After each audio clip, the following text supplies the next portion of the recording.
I'm Captain Admin Dorito, and I'm back in my hometown in West Milford, New Jersey, where Mike and I, not only did we play football together, we grew up as kids together, fishing, swimming, all that fun stuff, but we both chose to serve in the United States military. Mike, what inspired you to join the military, leaving West Milford? Gonna be totally honest with you, I did not apply for college, so that was the best bet. No, that makes sense.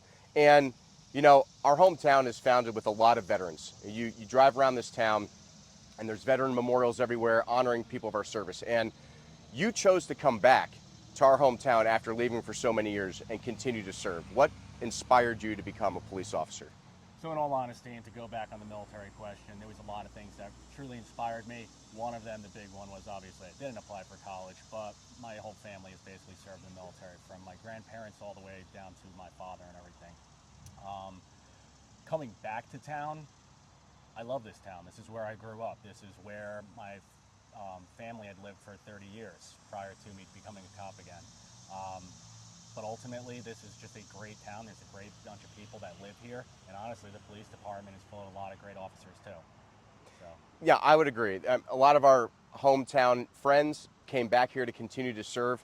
And what bothers me the most is that the older generation, our parents, they sent us off to war for 20 years to go fight the wars of Afghanistan and Iraq, and we did so proudly, and we didn't question it.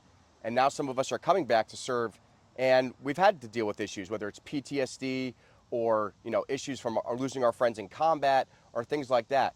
And we were always taught it's okay to ask for help.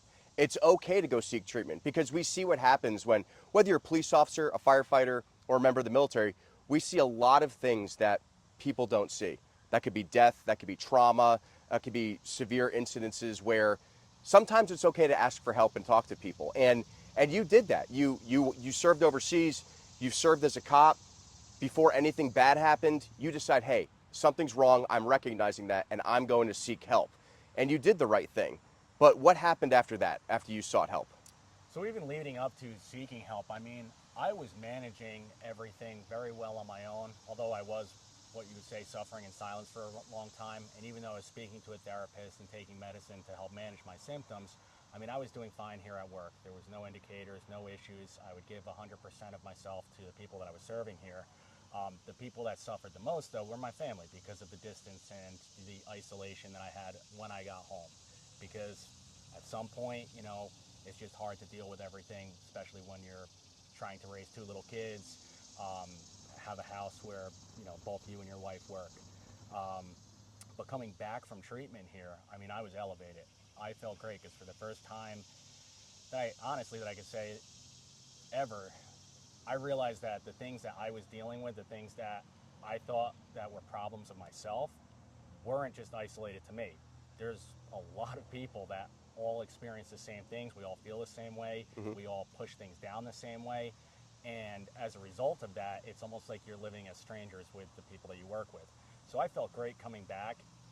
However, when I did come back here, even though I was cleared by a medical doctor who practiced in psychiatric medicine from a facility that specializes in first responder treatment, they still sent me for a fit for duty. And in all honesty, I had no real reservations about it, because I figured, well, I just went through all this stuff. I'm so much better off today than I ever was. So if I wasn't having any issues at work prior to, of course I'm going to be fine to continue doing my job. That was the least of my concerns. Right. Yet the doctor that did it found me unfit and with little chance of recovery. And based on that, I was suspended immediately.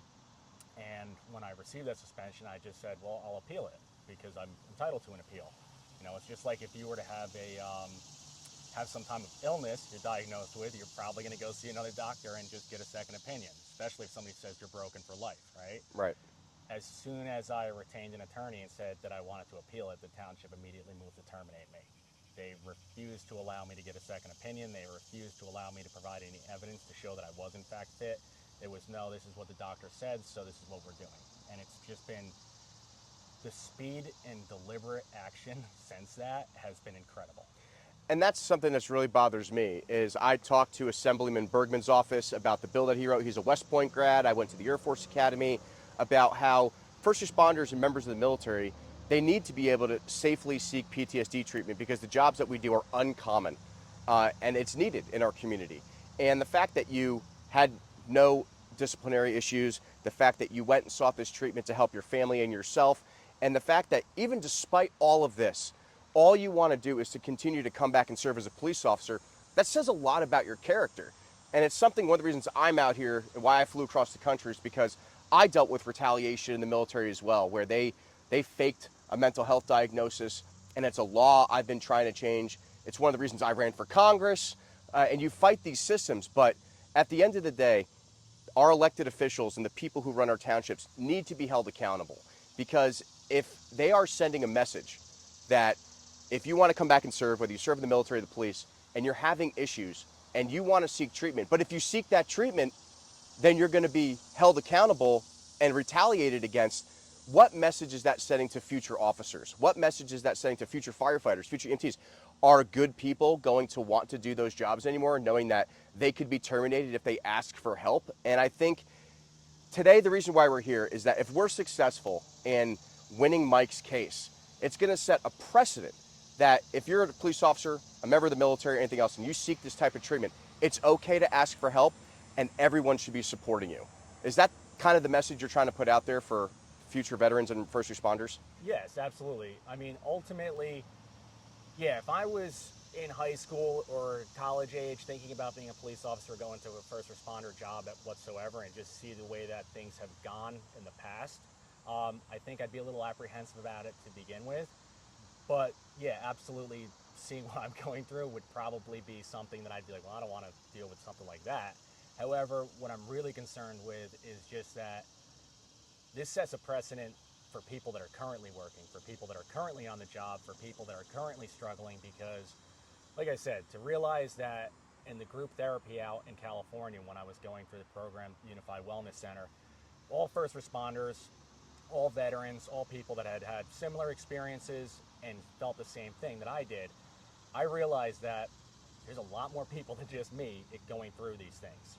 And so to be as motivated as I was coming home and being able to be like, yeah, this is exactly what people need in order to basically let your nervous system reset, set yourself up with some techniques and tools just to overcome the challenges that we have, especially when it comes to processing the things that we encounter. There's so many people that can benefit from it, yet if you ask for that and you try and get those tools and you try and use those benefits, the message is that no, we're going to basically throw the book at you. And that, I hope, is just a mistake as to the township and my department not recognizing the big picture here. I Because agree. like I said, I mean, I've always been okay to do my job. I've always been able to do my job. There's never been a time where I've come to work here not able to do my job just because, you know, I was just so angry or was not able to process things, or where I froze or anything like that. Never happened. But I shouldn't have to choose between being able to successfully do my job and being able to manage and have a meaningful relationship with my family. And so that's ultimately what I went out there to seek treatment for. At the end of the day, I could have just gone to work and nobody would have known. Yeah. And that And just, we don't want that. I no. mean, and the thing is, like, Mike's lost friends. I've lost friends to suicide when sometimes it becomes too much and they take their own life. And we talk about all these programs about PTSD and supporting veterans and all these nonprofits. Well, that's literally the reason for their existence. So if we're not furthering the mission of stopping veteran suicide and stopping PTSD awareness, like, and not being able to do those things, then what's the point? Exactly. There's no point. So we're hoping that the West Milford Township Police Department realizes it's okay to admit when we made a mistake. We may not agree on everything, but it's okay to admit that, hey, we have somebody who's honorably served in the military, who's honorably served as a police officer, who sought help and asked for help before anything happened, and still wants to continue to serve. And that's the message we want to put out there, is we're going to support our veterans, we're going to support our first responders, and it's okay when we make mistakes, and that together we can work together to have a better and safer community with officers like Mike Onembo. And thank you so much for coming out here today. And we're going to talk to a lot of different people today. We're going to get a lot of different support, but we encourage you all to come out here to support Mike's hearings over the next few weeks. And whatever Mike needs, we need to rally around him. And thanks for being here today.